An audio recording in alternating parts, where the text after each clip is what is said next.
شیخ عرفات کے بیانات کے لیے IKP شیخ عرفات کو سبسکرائب کریں اور بیل آئیکن کو دبانا نہ بھولیں۔ جزاکم اللہ۔ اللہ کہتا ہے انما الصدقات للفقراء والمساکین، یہ زکوٰۃ کن لوگوں کے لیے؟ سب سے پہلے اللہ کہتا ہے للفقراء، کس کے لیے ہے؟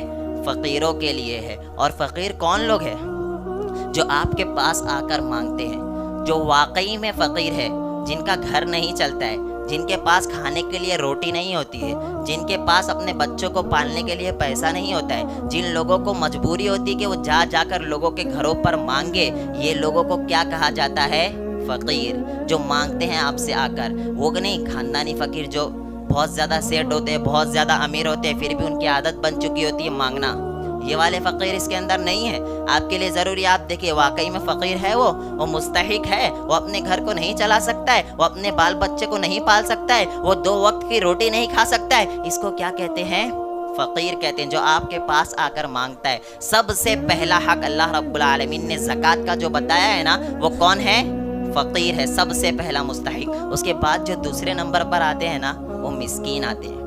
مسکین اور فقیر میں کیا فرق ہے؟ اللہ کے رسول صلی اللہ علیہ وسلم کہتے ہیں فقیر وہ ہے جو آپ کے پاس آ کر مانگے، مسکین وہ ہے جو آپ کے پاس آ کر مانگتا نہیں ہے، اس کو ضرورت ہوتی ہے، اس کا گھر چل رہا نہیں ہوتا ہے، پھر بھی وہ آپ کے پاس آ کر مانگتا نہیں ہے۔ آپ اس کا چہرہ دیکھ کر یہ نہیں بتا سکتے ہیں کہ اس کو ضرورت ہے یا نہیں ہے، وہ خوشحال زندگی گزارتا ہے بظاہر، آپ دیکھ کر اسے نہیں بتا سکتے ہیں کہ اس کو ضرورت ہے، یہ واقعی میں مستحق ہے، نہیں بتا سکتے ہیں۔ اللہ کہتا ہے وہ مسکین ہے۔ اللہ کے رسول صلی اللہ علیہ وسلم کہتے ہیں وہ مسکین ہے جس کے پاس اتنا پیسہ ہے کہ وہ اپنے گھر کو نہیں چلا سکتا ہے، لیکن وہ لوگوں کے پاس جا کر ہاتھ بھی نہیں پھیلاتا ہے، یہ ہے مسکین۔ ہمارے لیے ضروری ہے کہ ہم محلے میں تلاش کریں کہ مساکین کون ہیں۔ ہمارے لیے ضروری ہے کہ ہم اپنے رشتہ داروں میں، سب سے پہلا حق رشتہ داروں کا ہے۔ اگر وہ مسکین ہے، اگر وہ مساکین ہے، آپ خود جا کر جائزہ لے گئے، وہ اپنے گھر کا خرچہ نہیں چلا پاتا ہے، لیکن وہ مانگنے کے لیے نہیں آتا ہے۔ معذرت کے ساتھ اس کے اندر اکثر اس وجہ سے کہہ رہا ہوں کیونکہ یہ بہت زیادہ ختم کر دیا گیا ہے، بہت سے امام بھی اس کے اندر داخل ہے، یعنی مسکین کے اندر۔ وہ لوگوں کے پاس اتنی تنخواہ ہوتی ہے، آج اماموں کی ہوتی ہے، آج اماموں کی اتنی تنخواہ، آج مؤذنوں کی اتنی تنخواہ ہوتی ہے کہ وہ اپنا گھر چلا سکے، وہ اپنا گھر اچھی طریقے سے چلا سکے، اپنے اسکول میں اپنے بچوں کو اسکول میں پڑھا سکے، اتنی تنخواہ ہوتی ہے؟ نہیں ہوتی نا۔ ہم جا کے باہر ڈھونڈتے کہ مسکین کون ہے، کس کو ہم جا کر دے، لیکن ہماری مسجد کے اندر امام اور مؤذن جس کا ہو سکتا ہے وہ آپ کو بولے نا، اور نہیں بولتے، ان کے اندر اللہ نے حیا رکھی ہوئی ہے، بولتے نہیں ہے کہ مجھے ضرورت ہے، مجھے دے دیجئے، نہیں، اسی لیے تو مسکین کہا ہے نا اللہ نے۔ مسکین وہ لوگ ہیں جو مانگتے نہیں ہیں آپ کے پاس آ کے۔ آپ کے لیے ضروری کہ آپ جائیں اور تلاش کریں کہ پورے محلے کے اندر مسکین کون ہے۔ آپ کے رشتہ دارے میں کوئی ایسا تو نہیں ہے جو آپ سے کہہ نہیں رہا ہے لیکن اس کو ضرورت ہے، وہ مسکین ہے، وہ اپنا گھر نہیں چلا پا رہا ہے، وہ بہت زیادہ کوششوں سے ایک ٹائم کی افطاری کر رہا ہے، وہ بہت زیادہ مشکل تکلیفات سے گھر کو چلا رہا ہے اپنے، تو ایسے لوگ مسکین ہیں۔ تو میں آپ سے کہوں گا امام مؤذن ان کی آج اتنی زیادہ تنخواہیں نہیں ہوتی ہے۔ دیکھیے بڑے بڑے پروفیسر جو آپ کو پڑھانے کے لیے آتے ہیں، دنیا کے اندر ہم نے ان کو بہت بڑا مقام دے کر رکھا ہے، لیکن ایکچوئل میں حقیقت میں بڑا مقام کس کا ہے؟ امام کا ہے یا نہیں ہے سب سے بڑا مقام؟ مؤذن کا ہے یا نہیں بڑا مقام؟ آپ بتائیے امام سب سے آگے کیوں کھڑا ہوتا ہے؟ امام آگے کھڑا ہے صرف نماز کے اندر، اور باقی سارے معاملات میں امام کو ہم نے کہاں رکھا ہوا ہے؟ پیچھے رکھا ہوا ہے۔ امام سے کوئی تمیز سے بات کرنے کے لیے تیار نہیں، مؤذن سے کوئی تمیز سے بات کرنے کے لیے تیار نہیں۔ اللہ کی قسم، اللہ رب العالمین کے غضب کو للکار رہے ہو آپ لوگ۔ اللہ رب العالمین کیا کہتا ہے؟ والمساکین، مسکین میں یہ لوگ کیوں داخل ہوں گے؟ اگر ان کو استطاعت ہے، اگر امام کی بہت اچھی سیلری تو نہیں، لیکن ایسا امام ہے جس کا گھر نہیں چل سکتا ہے، تنخواہ کم ہے، مؤذن ایسا ہے جس کی تنخواہ کم ہے، تو آپ کے لیے ضروری ہے کہ آپ اس تک بھی کیا کریں؟ زکوٰۃ پہنچائے، آپ اس کو بھی زکوٰۃ دے سکتے ہیں۔ آپ کے اوپر فرض ہے کہ آپ ڈھونڈے جا کر کہ مسکین کون ہے۔ پھر تیسرا اللہ رب العالمین کہتا ہے والعاملین علیہا، اللہ رب العالمین کہتا ہے تیسرے وہ لوگ ہیں، عامل کہتے ہیں مزدور کو، اللہ کہتا ہے والعاملین علیہا، تیسرے وہ لوگ ہیں جو زکوٰۃ کا مال جمع کرتے ہیں۔ جا کر، ابھی ادھر تو نہیں ہے لیکن گلف کنٹری وغیرہ میں آپ دیکھتے ہوں گے کہ لوگ مال جمع کر کے زکوٰۃ کا لا کر ایک جگہ اکٹھا کرتے ہیں۔ تو جو لوگ والعاملین علیہا یہ کام کرتے ہیں، زکوٰۃ کا مال جمع کر کے، صدقہ و خیرات کا مال جمع کر کے لا کر ایک جگہ جمع کرتے ہیں، ان لوگوں کو بھی آپ زکوٰۃ